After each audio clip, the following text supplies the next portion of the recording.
السلام علیکم second year, امید ہے آپ خیریت سے ہوں گے۔ آج ہم رکوع نمبر 11 اور آیت نمبر 87 سے ترجمہ اور تشریح کریں گے۔ اعوذ باللہ من الشیطان الرجیم، بسم اللہ الرحمن الرحیم۔ وَلَقَدْ آتَيْنَا، اور تحقیق ہم نے دی موسیٰ علیہ السلام کو کتاب اور تحقیق ہم نے موسیٰ علیہ السلام کو کتاب دی، وَقَفَّيْنَا، اور پے در پہ بھیجے ہم نے، من بعد ہی اس کے بعد، رسول اور اس کے بعد ہم نے پے در پہ رسول بھیجے، وَآتَيْنَا، اور ہم نے دی عیسیٰ بن مریم کو بینات، واضح نشانیاں، اور ہم نے عیسیٰ بن مریم کو واضح نشانیاں دیں، وَأَيَّدْنَاهُ، اور ہم نے مدد کی اس کی بروح القدس، روح پاک روح کے ذریعے سے، یعنی جبرائیل امین کے ذریعے سے۔ آفَاكُلَّمَا، کیا جب کبھی جاءکم تمہارے پاس آئے رسول بما لا تہویٰ، ساتھ اس کے کہ نہیں لا تہویٰ نہیں چاہتے، انفسکم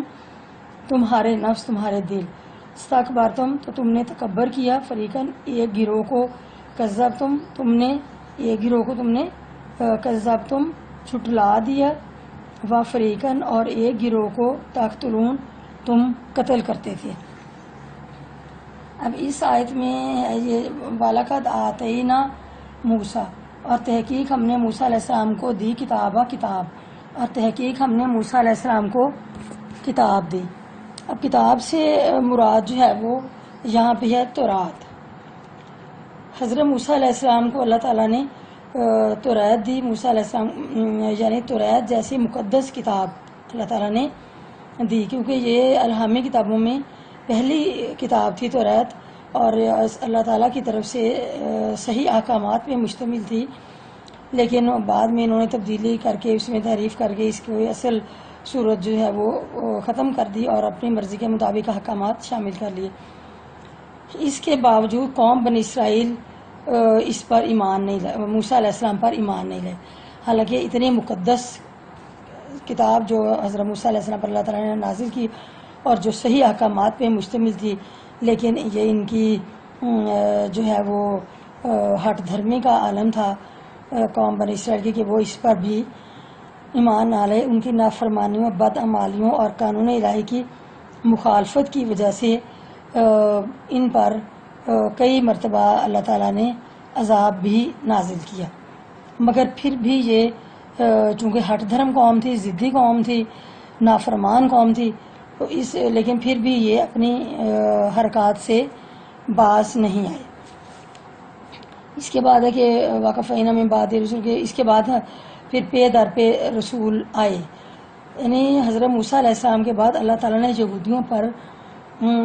بہت سارے پیغمبر بھیجے، یکے بعد دیگرے بہت سارے پیغمبر آئے، مثلا یوشیع، شموئیل، شمون، داؤد، سلیمان، ایوب،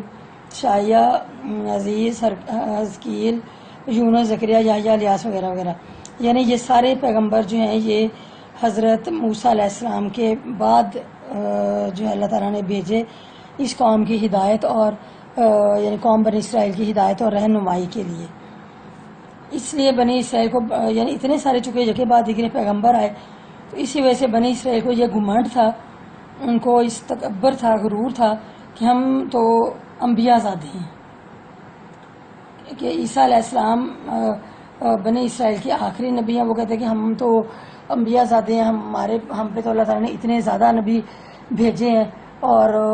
بس ہمیں اب کوئی اللہ تعالیٰ ہم سے کوئی حساب نہیں لے گا، ہمارے جو ہے وہ سارے ہمیں بخشوا لیں گے، ہم جو مرضی کریں اس چیز کا ہم سے کوئی حساب نہیں لیا جائے گا۔ اور حضرت عیسیٰ علیہ السلام جو تھے آخری نبی تھے قوم بنی اسرائیل کے، اور حضرت عیسیٰ علیہ السلام کے تقریباً 2000 سال کے بعد حضرت محمد صلی اللہ علیہ وسلم اس دنیا میں تشریف لائے، تو سنہ عیسوی جو ہے وہ حضرت عیسیٰ علیہ السلام کے نام سے ہی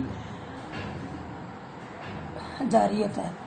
آپ کے بعد حضرت محمد صلی اللہ علیہ وسلم اس دنیا میں تشریف لائے، اور یہ حضرت عیسیٰ علیہ السلام کی ولادت جو ہے وہ 3 عیسوی میں ہوئی۔ اس کے بعد ہے کہ وآتینا عیسیٰ ابن مریم، یعنی ہم نے عیسیٰ ابن مریم کو واضح نشانیاں دیں اور روح القدس کے ذریعے مدد دی. یعنی اس میں جو واضح نشانیاں دیں وہ کیا نشانیاں ہیں؟ وہ حضرت عیسیٰ علیہ السلام کے معجزات ہیں، یعنی جو اللہ تعالیٰ نے حضرت عیسیٰ علیہ السلام کو معجزات دیے.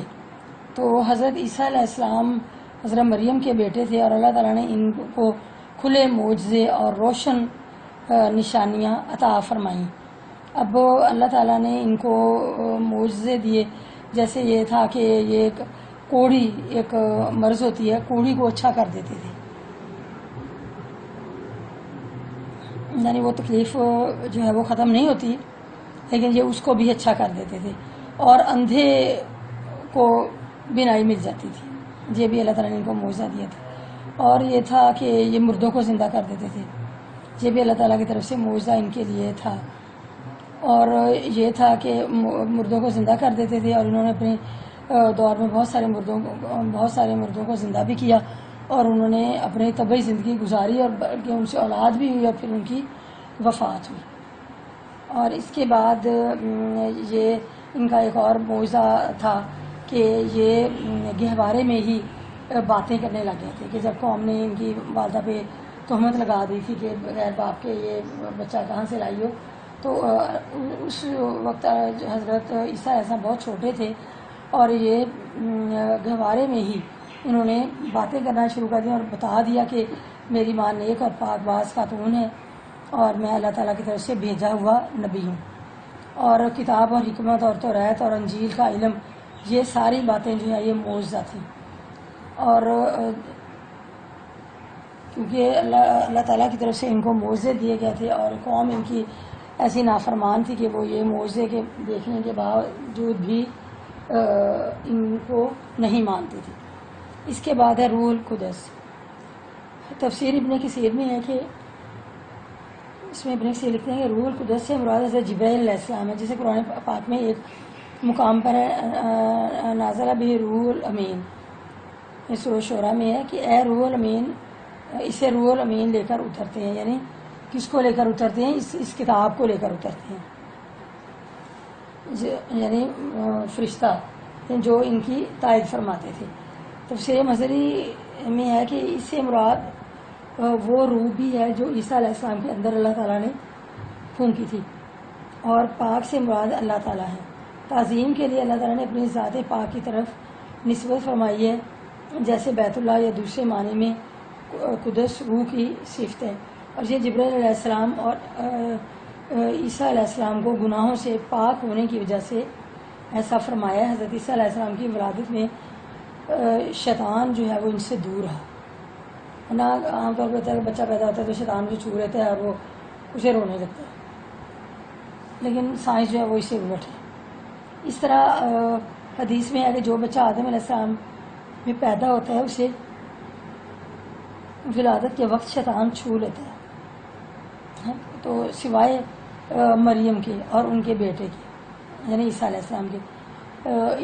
یہ دونوں شیطان سے محفوظ رہے، ان کو شیطان نے نہیں چھوا. عیسیٰ علیہ السلام کی مدد پھر اس کے بعد یہ ہے کہ جہاں روح القدس کے ذریعے سے اللہ تعالیٰ نے ان کی مدد فرمائی، وَأَيَّدْنَاهُ بِرُوحِ الْقُدُسِ، کہ اللہ تعالیٰ عیسیٰ علیہ السلام کی مدد اللہ تعالیٰ نے حضرت جبرائیل علیہ السلام کے ذریعے سے فرمائی. حضرت عیسیٰ علیہ السلام کیونکہ اس طرح سے مدد فرمائی کہ جہاں پہ بھی حضرت عیسیٰ علیہ السلام جاتے تو جبرائیل علیہ السلام اللہ تعالیٰ کے حکم سے حضرت عیسیٰ علیہ السلام کے ساتھ ساتھ چلتے اور ان کے ساتھ ساتھ رہتے اور ہر وقت ان کے ساتھ ہی رہتے، یہاں تک کہ جب ان کی قوم نے انہیں بہت تنگ کیا تو انہوں نے کمرے میں بند کر دیا، تو اللہ تعالیٰ کی طرف سے جبرائیل علیہ السلام کو حکم ہوا اور وہ اس کمرے کے روشن دان میں سے حضرت عیسیٰ علیہ السلام کو لے کر آسمانوں پر چلے گئے. قبولیت انبیاء کا معیار، یعنی یہ دیکھیں کہ کچھ نبیوں کو انہوں نے جھٹلایا اور کچھ کو انہوں نے مانا. یہ ان کا معیار تھا کہ کچھ کو وہ مانتے تھے اور کچھ کو نہیں مانتے تھے، اور کچھ کے ساتھ انہوں نے ظلم بھی کیا. یہ ان کی خرابی یہ بھی تھی کہ یہ انبیاء علیہ السلام کو اپنی پسند اور ناپسند پر تسلیم کرتے تھے کہ جو ان کو پسند تھا اسے چھوڑ دیتے، جو نہیں پسند تھا اس کو تنگ کرتے تھے۔ انبیاء علیہ السلام کی ایک جماعت کا انہوں نے انکار کر دیا، جیسے کہ حضرت عیسیٰ علیہ السلام حضرت محمد صلی اللہ علیہ وسلم کو جھوٹا کہا گیا، اور کچھ انبیاء علیہ السلام کے تو یہ جان کے دشمن بن گئے اور انہیں قتل بھی کر دیا، جیسے حضرت زکریا علیہ السلام، حضرت یحییٰ اور حضرت شایع کو انہوں نے قتل کیا۔ حضرت محمد صلی اللہ علیہ وسلم کو خیبر کے ایک یہودی نے بکری کے گوشت میں زہر ملا کر دے دیا، اور اس کا نتیجہ یہ ہوا کہ حضرت محمد صلی اللہ علیہ وسلم کی وفات تک بھی اس کا اثر رہا، یعنی زہر کا۔ تو یہ ان کا سلوک تھا نبیوں کے ساتھ، جنہوں نے حضرت محمد صلی اللہ علیہ وسلم کو بھی نہیں چھوڑا زیادتی اور ظلم سے اور ان کو تنگ کرنے سے۔ ہم وقال، آگے دیکھیے آیت نمبر 88، وقالو، اور کہا انہوں نے، قلوبنا، کہ ہمارے دلوں پر غلف پردہ ہے یا ہمارے دل محفوظ ہے، بلکہ لعنہم اللہ، بلکہ لعنت ہے اللہ تعالیٰ کی، بکفرہم، ان کے کفر کی وجہ سے، فقلیلاً، پس بہت تھوڑے ہیں، ما یؤمنون، جو ایمان لاتے ہیں، ولما جاءہم، اور جب آئی ان کے پاس کتاب من عند اللہ، اللہ کی طرف سے، مصدق کلمہ، جو کہ تصدیق کرتی ہے اس کی، معہم، جو ان کے پاس موجود ہے، وکانو، اور وہ تھے، من قبل، اس سے پہلے، یستفتحون، فتح مانگتے، اللہ سے، ان لوگوں پر، کافر، جو کافر ہوئے،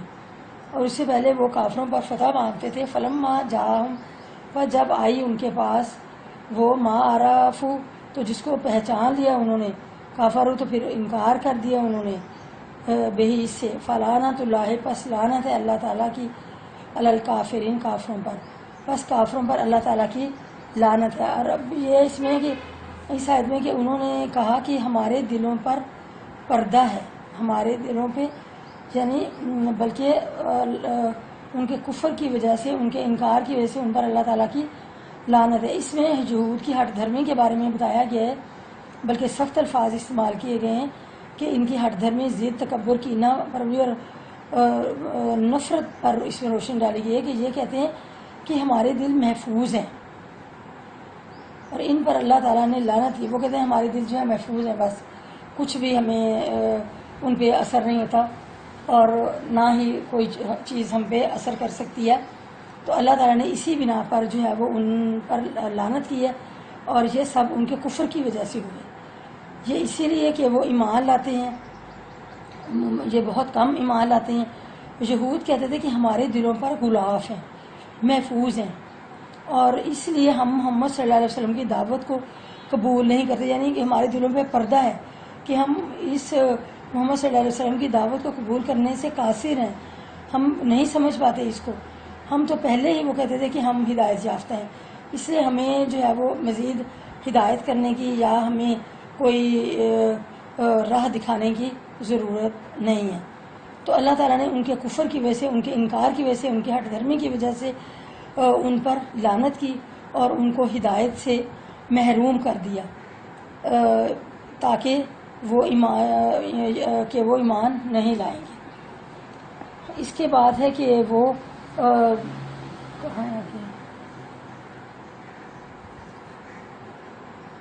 اس سے پہلے وہ کافروں پر فتح مانگتے تھے۔ اب اس میں جب وہ آ گیا تو وہ انہوں نے اس سے انکار کر دیا، تو بس کافروں پر اللہ تعالیٰ کی لعنت ہے۔ اس میں یہ بتایا کہ وہ حضرت محمد صلی اللہ علیہ وسلم کی نبوت کا انکار کرتے تھے۔ یہود کا کفر اس لیے بھی تھا، زیادہ تھا، کہ انہوں نے اس نبی کا انکار کیا کہ جس کے وہ پہلے سے منتظر تھے، اور جس کے بارے میں وہ کہا کرتے تھے کہ وہ نبی جب آئے گا، وہ منتظر رہتے تھے کہ جب وہ نبی آئے گا تو ہم اس پر ایمان لائیں گے، اور وہ ہمیں پھر یہاں آ کر کافروں پر فتح دلائے گا، یعنی یہ آس لگائی ہوئی تھی انہوں نے۔ اور اب یہ نبی ایسی کتاب لے کر آ گیا تھا جو ان ساری کتابوں کی تصدیق کرنے والی تھی، تو پھر انہیں اس بات پہ اس بات کا رنج تھا کہ یہ اس پہ جو کتاب نازل ہوئی ہے وہ ہماری ساری پہلی کتابوں کی تصدیق کرنے والی ہے، اٹ مینس کہ وہ کتاب زیادہ درجے والی ہے، تو پھر ہماری کتابوں کی تو کوئی اہمیت نہ رہی۔ اور دوسرا یہ کہ یہ جو نبی ہے یہ ہمارے جتنے پہلے انبیاء علیہ السلام گزر چکے ہیں سارے نبی، قوم بنی اسرائیل میں تقریباً 4000 نبی بھیجے گئے، یہ سارے ان انبیاء سے اللہ تعالیٰ نے ان کو افضل قرار دیا ہے. تو یہ جہلت سے، اس بات سے، تو اس وجہ سے انہوں نے جو وعدے کیے تھے کہ جب وہ نبی آئے گا تو ہم ایمان لائیں گے اور کافروں کو ہم اس کی بنیاد پہ ہم شکست دے دیں گے، تو یہ ساری باتوں سے منحرف ہو گیا. حالانکہ حضرت محمد صلی اللہ علیہ وسلم کی آمد سے پہلے یہودی بے چینی کے ساتھ اس بات کے اس نبی کے منتظر تھے جس کی بعثت کی بیشن گوئیاں ان کے انبیاء علیہ السلام نے بھی ان کو دے دی تھی، ان کی کتابوں میں بھی موجود تھی. وہ دعائیں مانگا کرتے تھے کہ جلدی سے وہ آئے اور کفار کا غلبہ مٹے اور پھر ہمارے عروج کا دور شروع ہو. لیکن جب حضرت محمد صلی اللہ علیہ وسلم